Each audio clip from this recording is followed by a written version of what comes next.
Hello friends, कैसे हो? तो चलिए आज बात करने वाले हैं जो एल्डिहाइड और कीटोन है उसकी नेक्स्ट वीडियो की बातें करेंगे, जिस पर पढ़ने वाले हैं हम लोग प्रॉपर्टीज ऑफ कार्बोनिल। तो इस तरह से यहां पर बात करने वाले हैं प्रॉपर्टीज ऑफ कार्बोनिल। आखिर कार्बोनिल ग्रुप में जो प्रॉपर्टी होता है वह किस तरह से होता है। तो देखिए, जो कार्बोनिल की बात कर ले तो हम लोग यहां पर बात करने वाले हैं एल्डिहाइड और जो कि कीटोन के बारे में। अब कार्बोनिल क्या था वो तो पहले से ही पता है कि अगर इस तरह से कार्बन और ऑक्सीजन के बीच पर डबल बॉन्ड हो तब उसे जो कि कार्बोनिल कहा जाता है। और अगर जो कार्बन है उसकी जो वैलेंसी है, यहां पर जो ऑक्सीजन की और कार्बन की डबल बॉन्ड होता है, उसके बाद जो कार्बन की वैलेंसी एक जो कि एल्काइल से और एक वैलेंसी जो कि हाइड्रोजन से फुलफिल हो तब उसे एल्डिहाइड कहा जाता है। और वैसे ही कार्बन और ऑक्सीजन के बीच में जो डबल बॉन्ड है उसके बाद जो कार्बन है उसकी वैलेंसी जो कि एल्काइल से और दूसरे जो वैलेंसी है वो भी एल्काइल से अगर फुलफिल हो तब उसे जो कि कीटोन कहा जाता है। वैसे ही एक और बात एक कर ले यहां पास कि अगर इस तरह से कार्बन और ऑक्सीजन के बीच में जो डबल बॉन्ड है और उस पर उपस्थित जो कार्बन है वह एक हाइड्रोजन से और दूसरा वाला भी अगर हाइड्रोजन से अपनी वैलेंसी को कंप्लीट करे तब इसे जो कि फॉर्मेल्डिहाइड कहा जाता है। इस तरह से फॉर्मेल्डिहाइड कहा जाता है। तो यहां पास हम लोग बात करने वाले हैं इस कार्बोनिल में चाहे फॉर्मेल्डिहाइड, कीटोन या फिर एल्डिहाइड की जो कि प्रॉपर्टीज। अब यहां पास अगर प्रॉपर्टीज की बातें करें तो हम लोग यहां पास दो तरह से प्रॉपर्टीज पढ़ने वाले हैं। एक तो बात करने वाले हैं जो कि physical properties of carbonyl, physical properties of carbonyl, और एक बात करने वाले हैं जो कि केमिकल प्रॉपर्टीज ऑफ कार्बोनिल। इस तरह से केमिकल प्रॉपर्टीज। तो चलिए आज के जो वीडियो है उस पर हम लोग बात करने वाले हैं physical properties of carbonyl group के बारे में, जिस पर फॉर्मेल्डिहाइड, एल्डिहाइड और कीटोन की फिजिकल प्रॉपर्टीज की बातें करेंगे। अब यहां पर चलिए बात करते हैं इसकी फिजिकल प्रॉपर्टी। तो जो फिजिकल प्रॉपर्टी होता है उसे इस तरह से हम लोग 5 तरह से पढ़ते जाएंगे। फर्स्ट है यहां पास जो कि इस कार्बोनिल ग्रुप है उसकी जो कि फिजिकल प्रॉपर्टी देखेंगे, या फिर इसे बोल दे इसकी फिजिकल स्टेट देखेंगे। एक और बात है यहां पास, अगर फिजिकल स्टेट को पढ़ने से पहले अगर थोड़ा सा और बात कर ले, आखिर एल्डिहाइड कीटोन जैसा कंपाउंड है वह भी दो तरह से मिलने वाला है हमको। एक तो एल्डिहाइड और कीटोन जो कि मिलेगा हमको एलिफेटिक मिलेगा, और एक मिलेगा हमको जो कि एरोमेटिक। तो इस तरह से कार्बोनिल ग्रुप में एल्डिहाइड, कीटोन और फॉर्मेल्डिहाइड में जो एल्डिहाइड और कीटोन होता है वह जो कि एलिफेटिक और एरोमेटिक होता है। तब इसकी फिजिकल प्रॉपर्टीज की बातें करें तो यहां पास अब पढ़ा जाएगा जो फर्स्ट नंबर पर है जो कि फिजिकल स्टेट की बातें करेंगे। उसके बाद सेकेंड नंबर बात कर लेंगे इसकी अगर प्रॉपर्टीज की, तो यहां पास हम लोग बात करेंगे जो कि यहां कलर कौन सा होता है।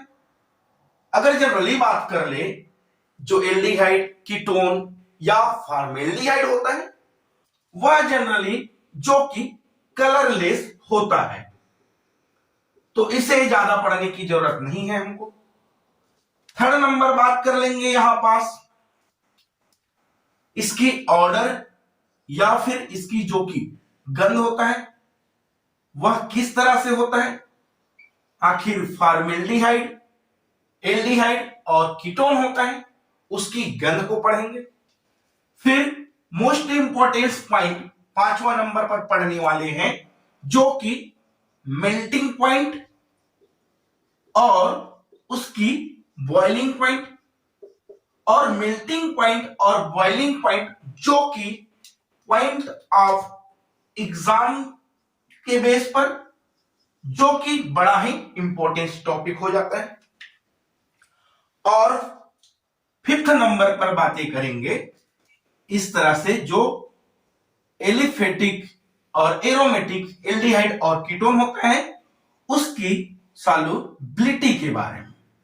आखिर वह पानी के साथ किस तरह से सॉल्युबिलिटी है, सॉल्युबल है या फिर इनसॉल्युबल है। तो चलिए फर्स्ट नंबर यहां पर बात कर ले इस फिजिकल प्रॉपर्टीज की, जो कि फिजिकल स्टेट की बातें करें। फर्स्ट नंबर इसकी फिजिकल स्टेट। तो देखिए फिजिकल स्टेट की अगर बातें करें तो यहां पर अगर बात कर ले इस तरह से कि जो फॉर्मेल्डिहाइड होता है, इस तरह से फॉर्मेल्डिहाइड RCHO फॉर्मेल्डिहाइड। एक और बात कर ले यहां पर RCH11O एल्डिहाइड, या फिर और बात कर ले यहां पास RCR11O की बातें कर ले। इसमें होता इस तरह से है, अगर फॉर्मेल्डिहाइड की बात कर ले, जो कि कार्बन की संख्या क्या है, एक ही होता है, और जो एल्डिहाइड होता है या कीटोन होता है वह फिर से दो तरह से कंपाउंड देता है। एक तो निम्नतर जो कंपाउंड है जिस पर निम्नतर कार्बन की संख्या होगा, और एक जिस पर उच्चतर कार्बन की संख्या होगा। अगर बात कर ले इस तरह से, इस दोनों की बात कर ले एक साथ, तो एक तो होगा निम्नतर कंपाउंड और एक होगा जो कि उच्चतर कंपाउंड। यहां पर बात कर लेंगे निम्नतर यौगिक के बारे में, और यहां पास एक और बात कर लेंगे जिसे उच्चतर यौगिक कहा जाएगा।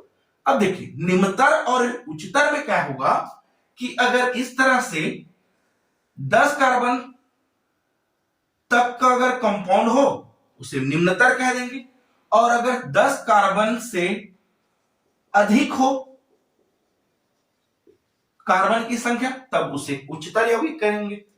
तो यहां पर जो फॉर्मेल्डिहाइड में नंबर ऑफ कार्बन एक ही होता है, जो कि अगर इसकी फिजिकल स्टेट की बात कर ले तो इसकी फिजिकल स्टेट जो कि गैस होता है। और उसी तरह एल्डिहाइड हो या कीटोन हो, अगर निम्नतर सदस्य वाले यौगिक की बात कर ले जिस पर कार्बन की संख्या जो कि 10 होगा, तब वह कंपाउंड जो कि लिक्विड अवस्था पर होगा। और अगर उच्चतर यौगिक की बातें करें जिस पर नंबर ऑफ कार्बन की संख्या जो कि 10 से अधिक होगा, तब उसे उच्चतर सदस्य यौगिक कहा जाता है, जिसे जो कि सॉलिड स्टेट पर होता है। तो इस तरह से जो कार्बोनिल कंपाउंड होता है वह सॉलिड, लिक्विड, गैस तीनों प्रकार के कंपाउंड्स देता है। इसकी ऑर्डर की बातें करें, सेकेंड यहां पर बात कर ले, देखिए ये तो हो गया यहां पर फिजिकल प्रॉपर्टी। इसकी कलर की बात कर ले तो यहां पर जनरली यह कलरलेस होता है। थर्ड नंबर इनकी बात कर ले इसकी गंध के बारे में, यहां पर थर्ड स्टेप यहां पर लिख देंगे इस तरह से, थर्ड नंबर जो कि इसकी गंध के बारे में बात करती है। तो देखिए यहां पास क्या बोले हम लोग, एक तो बात किए थे फॉर्मेल्डिहाइड की, और एक बात किए थे जिस पर कार्बन की संख्या 10 तक हो जिसे निम्नतर यौगिक कहा जाता है, और एक कार्बन की संख्या 10 से अधिक हो जिसे उच्चतर सदस्य यौगिक कहा जाता है। तब इस तरह से अगर फॉर्मेल्डिहाइड की बात कर ले तो फॉर्मेल्डिहाइड की अगर गंध की बातें करें, यह जो कि तीक्ष्ण गंध होता है। और वैसे ही कार्बन की संख्या अगर 10 से तक हो तब इस कंडीशन में यह जो कि सुगंधित होता है। और अगर बात कर ले इस तरह से कार्बन की संख्या अगर 10 से अधिक हो तो वह जो कि गंधहीन होता है। वैसे ही तो रहा अगर एलिफेटिक की बातें हो, अगर एरोमेटिक की बातें करें इस तरह से कंपाउंड एल्डिहाइड हो या कीटोन हो, वह अगर एरोमेटिक हो उस कंडीशन में जो कि सभी एरोमेटिक यहां पास विशिष्ट गंध देता है। और अगर एरोमेटिक में अगर सिर्फ और सिर्फ कीटोन की बातें कर ले इस तरह से, तो जितना भी कीटोन होता है उस सभी कीटोन की अगर गंध की बात कर ले तो वह जो कि मधुर मीठी गंध देता है, मधुर मीठी गंध इस तरह से जो कि देता है। चलिए फोर्थ नंबर बात कर ले इसकी मेल्टिंग पॉइंट और फिफ्थ नंबर इनकी सॉल्युबिलिटी की बात करते हैं। चलिए इसे स्क्रीनशॉट ले लेंगे।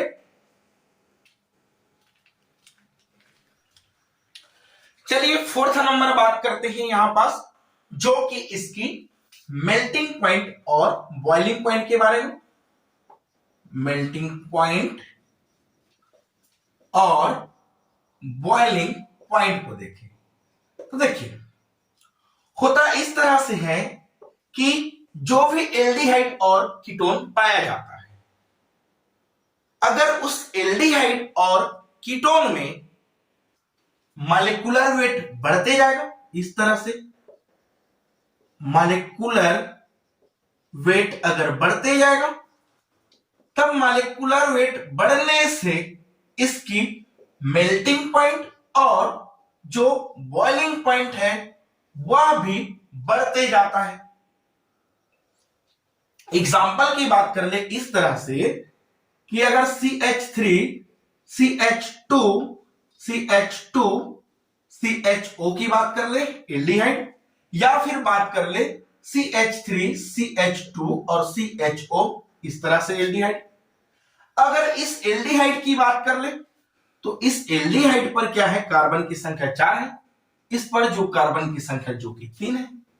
अब कार्बन की संख्या 4 होने से उसकी जो मॉलिक्यूलर वेट है वह भी बढ़ते जाएगा। यहां पर इस तरह से इन दोनों की बात कर ले तो मेल्टिंग पॉइंट और बॉइलिंग पॉइंट इनका ज्यादा हो जाएगा।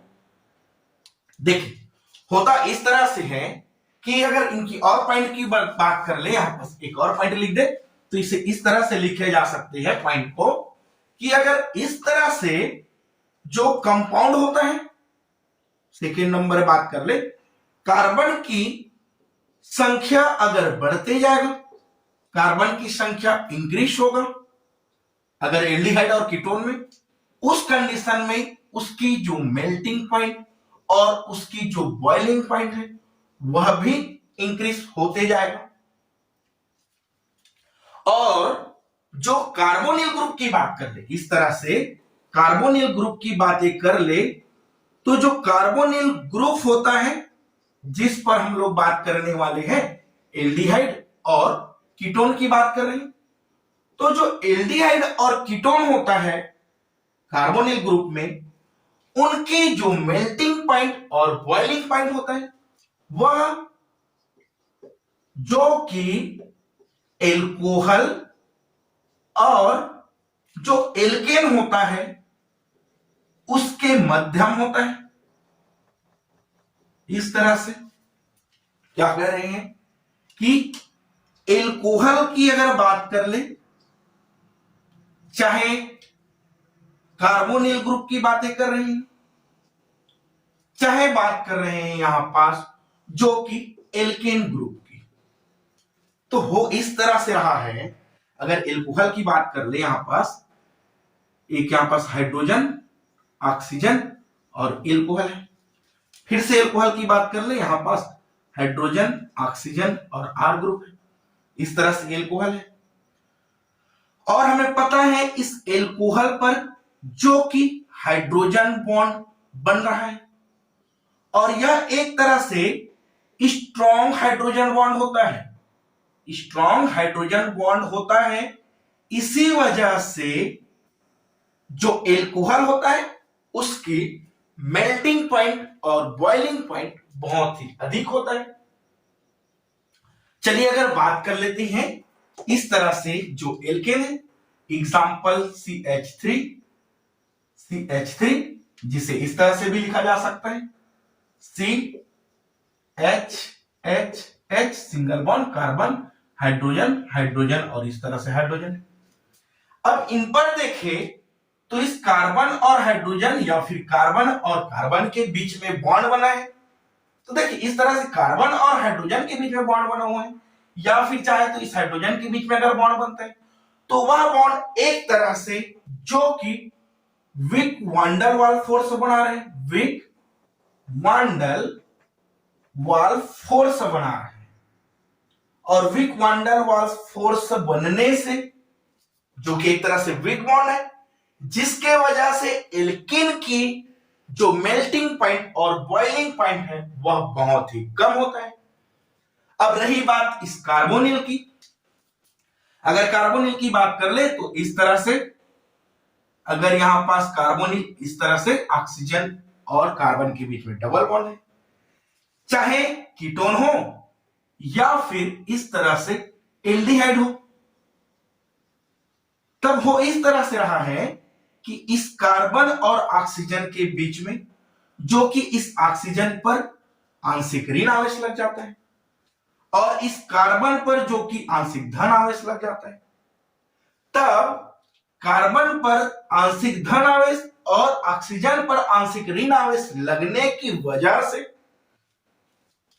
इस पर ऐसा कोई हाइड्रोजन बॉन्ड नहीं बनाता है और नहीं यहां पास विक वांडर वाल फोर्स बनाता है, बल्कि यहां पास जो कि बॉन्ड बनता है पोलर पोलर इंटरमॉलिक्यूलर फोर्स, जो कि बॉन्ड बना लेता है, इंटरमॉलिक्यूलर अट्रैक्शन फोर्स लगता है इस तरह से, जो कि polar polar intermolecular attraction force लगता है। इसके वजह से, जो कि हमें पता है हाइड्रोजन बॉन्ड स्ट्रांग होता है, उससे थोड़ा कम स्ट्रांग जो कि polar polar intermolecular attraction force होता है, और इससे भी और दुर्बल जो कि वान डेर वाल फोर्स होता है। और बॉन्ड की जो रिजिडिटी है या फिर जो बॉन्ड है वह जितना कमजोर बनते जाएगा उतना ही उसकी मेल्टिंग पॉइंट और उसकी बॉइलिंग पॉइंट जो कि कम होते जाएगा। तब इस तरह से जो एल्कोहल होता है उसकी जो मेल्टिंग पॉइंट और बॉइलिंग पॉइंट होता है वह बहुत ही अधिक होता है। उसके बाद कार्बोनिल की मेल्टिंग पॉइंट और बॉइलिंग पॉइंट अधिक होता है, और इस तरह से जो एल्केन होता है इसकी मेल्टिंग पॉइंट और बॉइलिंग पॉइंट बहुत ही कम हो जाता है। अगर बात कर ले, होता कई बार इस तरह से है, फोर्थ नंबर बात कर ले कि अगर मेल्टिंग पॉइंट और बॉइलिंग पॉइंट मॉलिक्यूलर वेट के बढ़ने से वह भी बढ़ा था।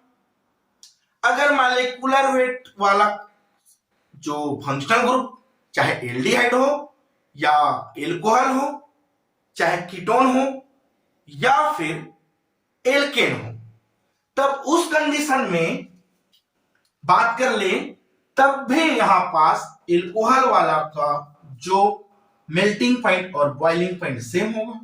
देखिए आपस सेम मॉलिक्यूलर वेट हो, तब सेम मॉलिक्यूलर वेट होगा तब क्या होगा। अगर एग्जांपल की बात कर ले इस तरह से, जो कि CH3 CH2 CH2 और CH3 की बात कर ले, जिसे अगर आयुपेक नाम की बात कर ले तो जिसे ब्यूटेन कहा जाता है, या फिर इस तरह से बात कर ले CH3 CH2 CHO की बात कर ले, जिसे जो कि 1 2 3 प्रोपेनल कहा जाता है, प्रोपेनल कहा जाता है। और बात कर ले इस तरह से CH3 CH3 double one O, जिसे प्रोपेनोन कहा जाता है। और एक और बात कर ले इस तरह से CH3 CH2 CH2 और यहां पास OH की बात कर ले, जिसे जो कि प्रोपेनॉल कहा जाता है। देखिए ब्यूटेन, प्रोपेनॉल, प्रोपेनोन और ब्यूटेनॉल की बातें करें।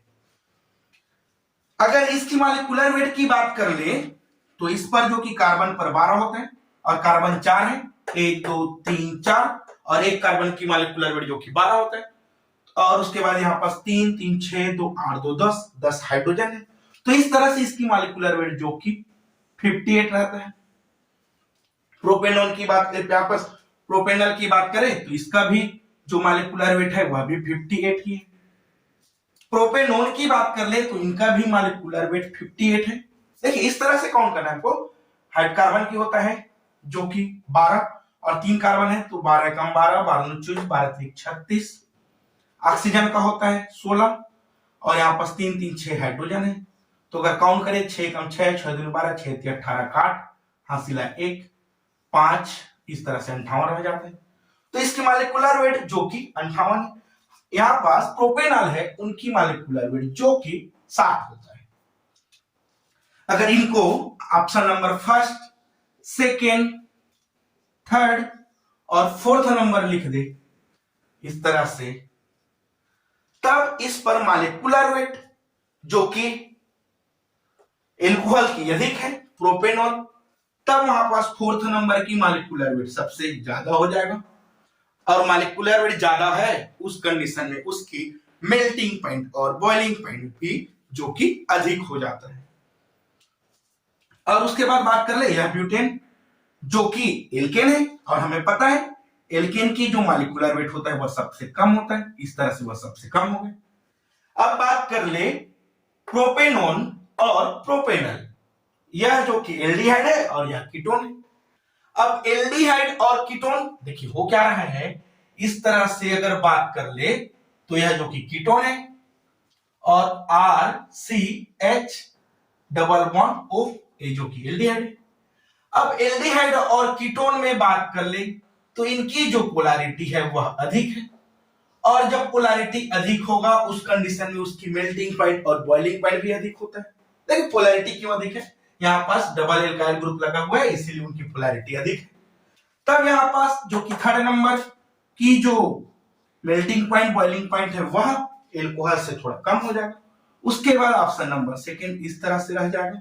तो सबसे ज्यादा प्रोपेनॉल, फिर उससे कम प्रोपेनॉन, फिर उससे कम प्रोपेनल और सबसे कम जो कि ब्यूटेनल रह जाता है। इस तरह से यहां पास जो कि इसकी मेल्टिंग पॉइंट और बॉइलिंग पॉइंट को यहां पास 4 पॉइंट के थ्रू ज्ञात किया जा सकता है। फर्स्ट पॉइंट मॉलिक्यूलर वेट बढ़ने से मेल्टिंग पॉइंट और बॉइलिंग पॉइंट जो कि बढ़ते जाते हैं, वैसे ही कार्बन की संख्या जितना अधिक होते जाएगा उसकी मेल्टिंग पॉइंट और बॉइलिंग पॉइंट भी बढ़ते जाएगा। थर्ड नंबर था कार्बोनिल ग्रुप में जो एल्डिहाइड और कीटोन होता है वह जो कि एल्कोहल और एल्केन के कंपेयर में उनकी जो मेल्टिंग पॉइंट और बॉइलिंग पॉइंट होता है वह मध्यम होता है। मध्यम इस तरह से एल्कोहल की मेल्टिंग पॉइंट अधिक होता है क्योंकि उस पर जो कि स्ट्रॉन्ग हाइड्रोजन बॉन्ड का फॉर्मेशन करता है। एल्केन की बात कर ले तो एल्केन की मेल्टिंग पॉइंट बॉइलिंग पॉइंट बहुत ही कम होता है क्योंकि वहां पास weak van der Waals force बना लेता है। और जो कार्बोनिल होता है उस कार्बोनिल में जो कि polar polar intermolecular attraction force बनता है, इस वजह से जो कि एल्कोहल के कंपेयर में मेल्टिंग पॉइंट और बॉइलिंग पॉइंट कम होता है, लेकिन एल्केन के कंपेयर में इसकी मेल्टिंग पॉइंट और बॉइलिंग पॉइंट जो कि अधिक होता है। तो चलिए इसकी स्क्रीनशॉट ले लेंगे।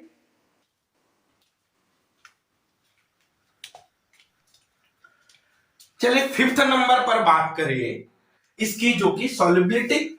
Fifth number solubility of carbonyl group.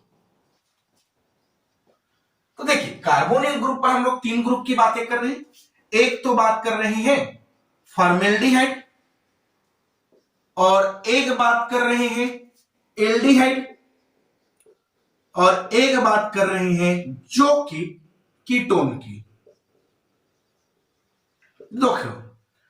तो देखिए यहां पास जो फॉर्मेल्डिहाइड होता है वह इस तरह से है HCH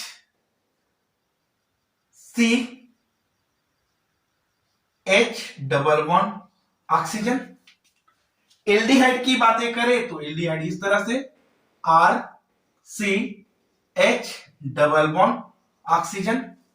और कीटोन की बात कर ले तो कीटोन जो कि कार्बन पर डबल एल्काइल ग्रुप और कार्बन पर डबल बॉन्ड इस तरह से लग जाता है।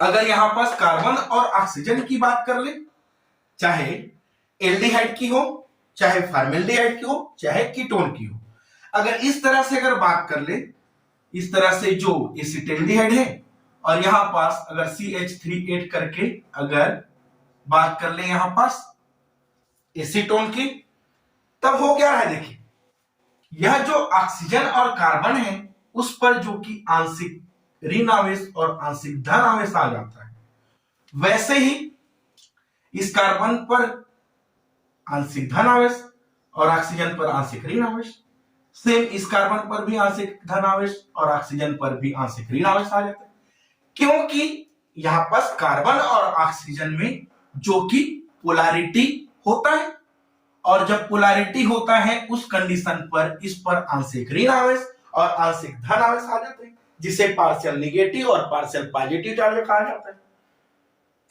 अगर इसको पानी के साथ घोल दें, पानी क्या होता है H2O इस तरह से, और हाइड्रोजन पर प्लस आयन, ऑक्सीजन पर माइनस आयन, और यहां पास हाइड्रोजन पर फिर से प्लस आयन जो कि आंशिक रूप से रहता है, यहां पास आंशिक धन आवेश, आंशिक ऋण आवेश, फिर से हाइड्रोजन पर आंशिक धन आवेश, फिर से अगर बात कर ले हाइड्रोजन पर आंशिक धन आवेश, ऑक्सीजन पर आंशिक ऋण आवेश, हाइड्रोजन पर आंशिक धन आवेश रहता है।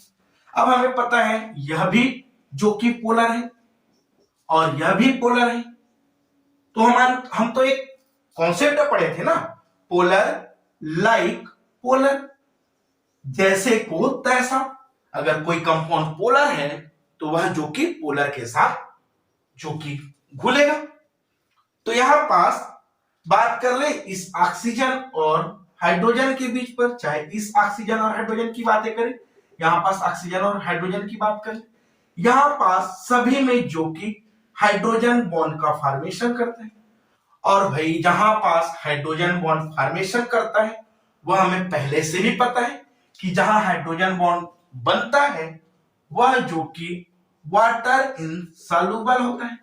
तो इस तरह से जो फॉर्मेल्डिहाइड, एल्डिहाइड और कीटोन होता है वह जो कि वाटर में जो कि सॉल्युबल होता है, लेकिन यहां पास बात करें तो यहां पास सिर्फ और सिर्फ एलिफेटिक एल्डिहाइड और कीटोन की बातें कर रहे हैं, जो कि हाइड्रोजन बॉन्ड बनाकर जो कि पानी के साथ सॉल्युबल हो जाता है।